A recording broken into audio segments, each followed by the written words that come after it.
This week just gone was probably one of the best we've had on Switch in absolutely ages in terms of game releases. We had our review of Zelda, so check that out if you didn't see it. But there were a couple of highlights for me. Bloomtown was incredible, and Beyond Galaxyland, also great games. We've got videos of those, go check them out. But now we're going to look at potential options to add to our backlogs, and hopefully quite a few that are the lowest price they've ever been. Congrats to the winner of the free game this week. Your name's on the screen now. You left a delightfully normal comment and I liked it. Alright, what are the best games on sale, and a load of waffle as I talk nonsense about various things? Well, my name's Mark Walker. Welcome back to SwitchUp. Now let's find out.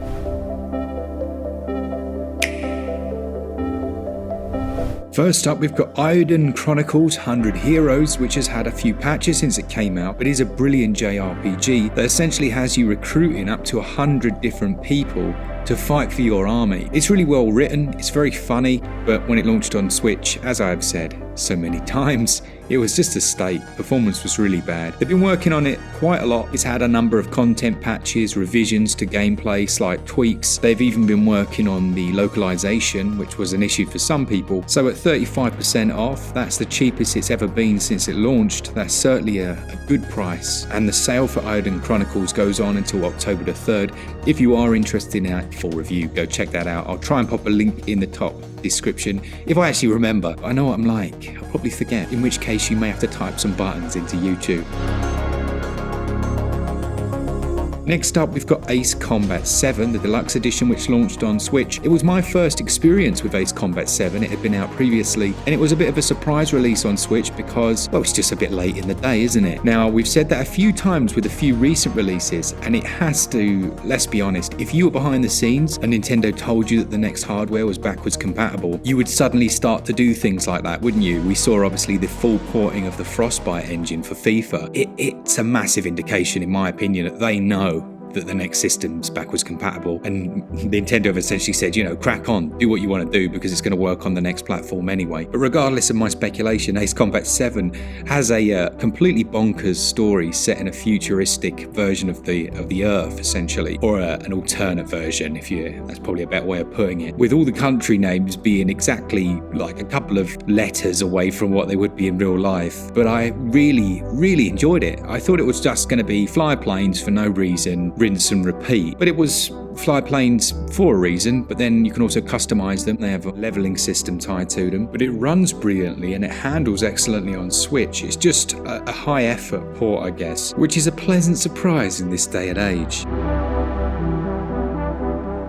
One of my favourite kids pick games, and a good game if you've got either younger kids or people that don't play many of this genre. I'd suggest Quest Hunters, the deluxe edition, which is down to its cheapest price. It's 85% off, and it's a top-down, almost Diablo-like hack and slash adventure, but it's decent. Like, I played this thinking it was going to be mediocre at best, and the fact that it was good and that my kids could join in and it wasn't too difficult, because let's be honest, they end up hanging back at the edges and you do all the work, but it also wasn't too simplistic. I wasn't sat there thinking, oh my goodness, when's it going to end? So yeah, if I was considering a good choice for either younger people or those that don't play many of these games, at 85% off, Quest Hunters Deluxe Edition is a decent pickup until October the 21st. Ghostrunner is a redemption story on Switch. It was such a state when it came out, and I was so looking forward to it that my initial disappointment was quite palpable. After me kicking up a fuss for several months, we got a load of new patches, and then eventually we had one that just changed the game entirely. Like, they obviously hit the special sauce, and suddenly it looked so much better and it ran better. And then I could finally start to recommend it, and I believe they've actually done quite well in terms of sales since then. And that's the way it should be. If they put in the effort, then happy days. Now, that one at the moment, as I say, is 70% off. That goes on until October the 3rd, but it's almost like an arena slash 'em up. So you enter a space, you have to defeat all the enemies, and then you can progress onto the next space. There is like a storyline, and you are progressing through I think it's like a tower or something, but it's so slick and it has cracking music. Someone recommended that we revisit Horizon Chase Turbo actually for an all patched up episode. That one launched in it wasn't a bad state. It wasn't terrible. It wasn't perfect, and performance was an issue. But they have again worked on it extensively, apparently over the months, and it's finally very good. Runs well, and if you're after an arcade style racer, according to Glen at least, it's a decent time. It took things in a slightly different direction from the first game. I personally preferred the first one, I think, in terms of its styling. I just like the simplistic nature of it. But the sequel is like full 3D, easy to control, a fun time if you like arcade racers. And at this price, 30% off, that is its cheapest ever price. That goes on until the 9th.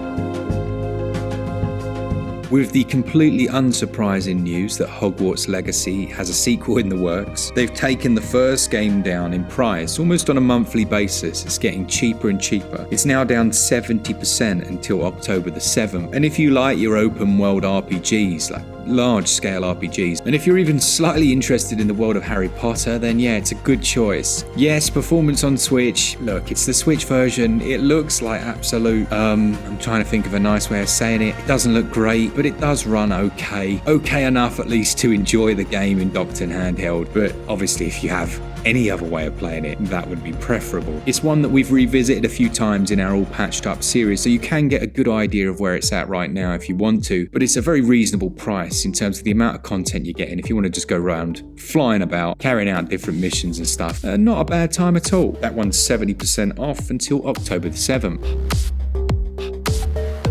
Now, I don't mention it often, it is on sale a lot, but I think I just have to. It's just so good. Dragon's Dogma Dark Arisen at 83% off, which takes it to like a couple of quid, a few pounds, about £4, is so worth it. I think I honestly prefer it to the sequel. It's a really fast-paced action RPG. It has that combat that you can just jump onto monsters and stab them, and it has a system of side characters that join you that you create, and then other players around the world can use them. I remember doing the review of this one and just being like, man, how have I missed this game my whole life? But there were so many people in the comments that were happy to see this come across. It was this and Kingdoms of Amalur that people wanted on Switch at the time. I mean, we got them both. They're both decent. Dragon's Dogma down 83%. It's, if you're a fan at all of RPGs, action RPGs in particular, it's an essential pickup. An underrated, bigger budget release was Dragon Ball Z Karkarot. Now, Asdin, who is actually editing this video, he did a review of this one. This is basically an open world Dragon Ball Z game, or Z, sorry, I know that's going to upset the fellow Englishman. Glen's going to be cringing. And that includes the combat you would expect from the other games in the series, but also that open world adventuring, different quest lines. By all accounts, it was a really fun time. And as I say, perhaps a little underrated by some, or just not covered as much as potentially it should have been. Now, it scored well on our channel. It's 75% off. I will pop a link to the full review that Asdin did, and that sale goes on until October the 7th. Cozy Grove, if you're a fan of cozy games, is 46% off. A really nice time. Another that fell in a busy season, but it's another that they've actually added new content to over the years, so it hasn't just been abandoned. It felt a little bit like Animal Crossing, but it certainly had its own flavour on things, and it was a little faster than that game in terms of progression. I really like that art style. I just think it has, it's a unique enough look that I was intrigued, and I kind of wanted to be in that world. But for those that enjoy that Animal Crossing style pacing, or just, I don't know, let's call it a flavour, then you're going to really click with this one. Cozy Grove is 46% off, as I say, until October the 7th. Alright, that takes us then onto the bit that a lot of you seem to wait for, and it is our Savoy selection. These are the games that you couldn't even pick up for the same price as a lovely red sausage Savoy here in the UK, a Fed Cook, a Costco hot dog and chips, which, by the way, someone was saying, is that like $1.99 or something? That's crazy. Like, I would come to America just for that. To be honest, I want to go to America anyway. Like, I need to see that country. Who's going to invite me over? Come on, I'll bring some Savoys.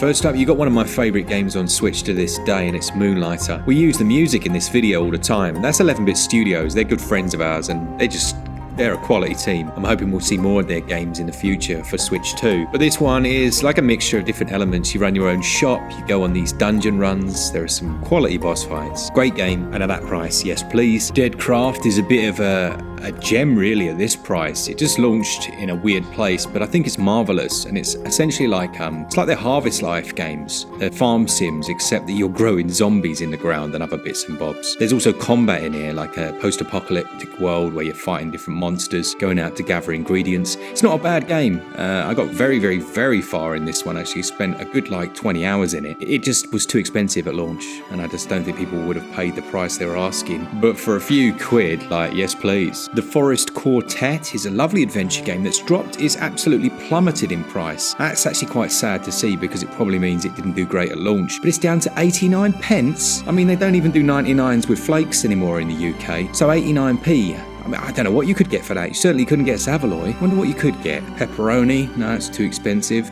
A few pints of milk? No, you couldn't get that. Definitely couldn't get any petrol for that price. Maybe a Scotch egg. Sorry, I couldn't help myself. You should get the Forest Quartet instead for 89p. Support the little indie developers. I don't know if they're little. They might be like average height. Anyway, let's move on.